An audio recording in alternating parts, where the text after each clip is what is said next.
Mesdames et messieurs, chers amis de BPI France, cher Nicolas, chers entrepreneuses, entrepreneurs, chers amis de BIG. D'abord, je veux dire une fois encore bravo à tous.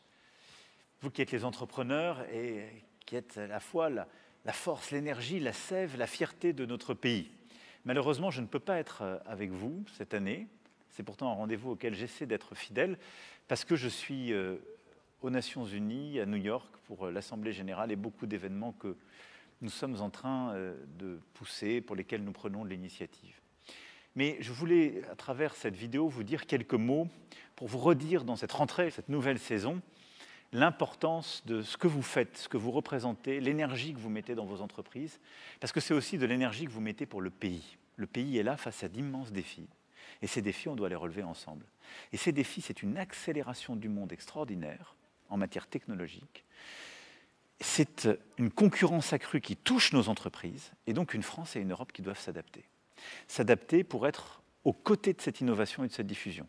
C'est tout ce qu'on fait depuis 2018 sur l'intelligence artificielle, qui a permis d'avoir, parmi les premiers en Europe, un plan pour l'IA en 2018, puis un deuxième plan de réussir à le porter au niveau européen, d'avoir des champions Mistral, Alan, Shift, Doctolib, Bandercraft et tant d'autres qui sont en train de porter tout un écosystème.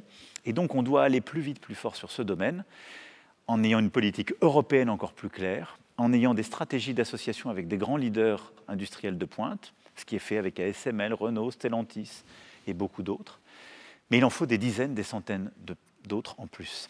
Et donc, dans la lignée de ce qu'on a fait il y a quelques mois avec notre sommet pour l'intelligence artificielle, on veut une France qui redouble d'efforts.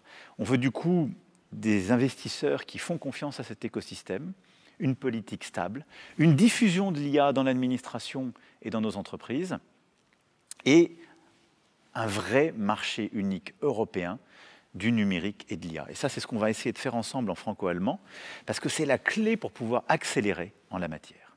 La deuxième chose, on a besoin d'une plus grande compétitivité de nos entreprises. C'est vrai pour vous, pour toutes les entrepreneuses et les entrepreneurs.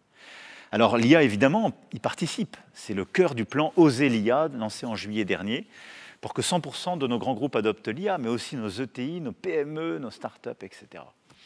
Mais au-delà de ça, on a besoin d'un très grand plan de simplification européen. Un 28e régime pour que toutes les entreprises innovantes puissent opter pour celui-ci, qui permette d'accéder à tout le marché européen. Et puis c'est tout ce qu'on porte avec l'Allemagne pour que vraiment nos entrepreneurs et nos entrepreneuses puissent avoir une vie beaucoup plus simple en Europe. Aujourd'hui, on a trop de règles, on a mis trop de complexité dans un monde qui, lui, accélère et simplifie. Et donc, on a besoin d'un marché unique qui soit plus une réalité, que vous n'ayez pas un marché domestique européen qui est un peu une fiction parfois, où il faut encore traiter 27 régulations différentes. Et donc, le numérique, l'énergie, la finance, on veut unifier tout cela en franco-allemand et on va mettre beaucoup de pression sur la Commission pour avoir en particulier ce marché unique des capitaux, pour avoir une Europe plus intégrée, plus forte. C'est ce qui nous permettra aussi de continuer à faire développer notre écosystème. Parce qu'on a réussi un écosystème de start-up formidable, il continue à croître. En un an, on a plus de 1200 start-up et 50 000 emplois qui ont été créés. Mais si on veut passer le cap, on le voit bien, l'échelle des financements qu'il y a aux États-Unis ou en Chine fait qu'on a besoin d'avoir un vrai marché européen de l'innovation, un vrai marché financier des capitaux européens. Et c'est la clé.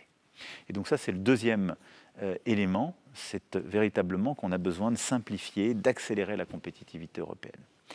Troisième, c'est qu'on veut protéger davantage. Ce n'est pas du protectionnisme, c'est du pragmatisme et de la lucidité. Au moment où les États-Unis remettent des tarifs, au moment où les États-Unis protègent leur souveraineté, au moment où le marché NAFTA protège sa souveraineté, le contenu qui est le sien, au moment où la Chine, évidemment, protège son économie, mais des règles drastiques quand on veut investir chez elle, l'Europe ne peut pas être ce marché de 450 millions de consommateurs qui est ouvert à tous les vents. Ça vaut pour vous, ça vaut pour certains secteurs innovants et certains secteurs traditionnels. Partout où il y a de la concurrence déloyale, on doit protéger. Et donc c'est le cœur de ce qu'on a fait sur les véhicules électriques en soutenant la Commission il y a quelques mois. C'est ce qu'on veut faire en bâtissant un contenu européen pour l'automobile, qui est une politique qu'on porte en franco-allemand. C'est ce qu'on veut faire dans certains secteurs critiques où si on ne protège pas un contenu européen, tous les fournisseurs vont devenir non européens et on va recréer des dépendances. Et c'est ce qu'on veut faire aussi sur des secteurs comme l'acier, la chimie, qui sont bousculés par cette concurrence déloyale et qui ont besoin de ce qu'on appelle de clauses de sauvegarde. L'Europe doit savoir se protéger. Et ça, c'est clé pour vous. Et donc voilà, plus d'innovation, continuer à avancer et foncer, une politique qui doit accélérer, simplifier et protéger notre économie. Nous réussissons, nous avons des résultats. La France reste pour la 6e année consécutive l'économie la plus attractive d'Europe. Notre sommet sur l'intelligence artificielle a permis d'annoncer, et sont en train d'être concrétisés, 109 milliards d'euros d'investissement sur notre territoire en matière d'IA. Et on a déjà plus du tiers de ceux-ci qui ont été investis en termes réels. Mais on doit aller beaucoup plus vite et beaucoup plus fort. Et donc voilà le message que je voulais avoir directement auprès de vous. Je sais toute l'inquiétude qu'il y a parfois, je sais tout ce que les débats publics ramènent, et je respecte beaucoup tous les arguments, et les ministres, le Premier ministre, les parlementaires auront à en débattre. Mais je crois très profondément que dans le moment que nous vivons, on a besoin de regarder en face la réalité. On a besoin d'une France qui est encore plus compétitive, encore plus souveraine, de matériaux critiques à l'IA en passant par les green tech. Et on a besoin d'une France qui est encore plus efficace sur ces grandes transitions. Pour cela, évidemment, il faut relever le défi des finances publiques. Mais il faut le relever comme on a su le faire par le passé, c'est-à-dire en gardant la dynamique de création de richesse et de production. C'est la clé. Et donc, je veux que vous soyez fiers de ce que vous faites chaque jour. Je veux vous dire que vous ne faites pas simplement des profits. Vous permettez à des familles de vivre. Vous permettez à des femmes et des hommes de s'épanouir dans leurs projets. Vous permettez à des entreprises qui est en fait un groupe humain qui porte pas simplement des projets pour leurs clients, des comptes de résultats, mais véritablement une dynamique, une conviction commune d'avoir du sens, et ce faisant de participer à l'énergie du pays.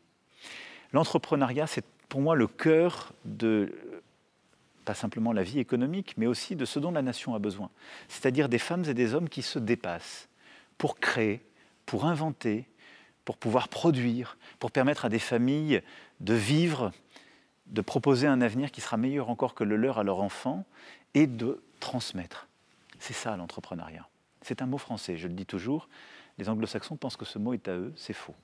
Et c'est par notre entrepreneuriat qu'on aura une France plus forte parce qu'elle produit plus, qu'on aura une France plus forte parce qu'elle innove et qu'elle trouve les solutions pour les transitions de demain, technologiques comme climatiques, qu'on aura une France plus forte parce qu'elle permet à des femmes et des hommes de trouver un emploi et de s'épanouir dans leur emploi parce qu'il leur donne du sens, qu'on aura une France plus forte parce qu'elle est tout à la fois plus souveraine, plus décarbonée, plus compétitive.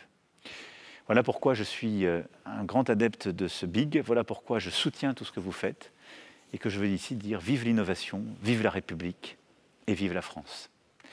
On ne lâche rien.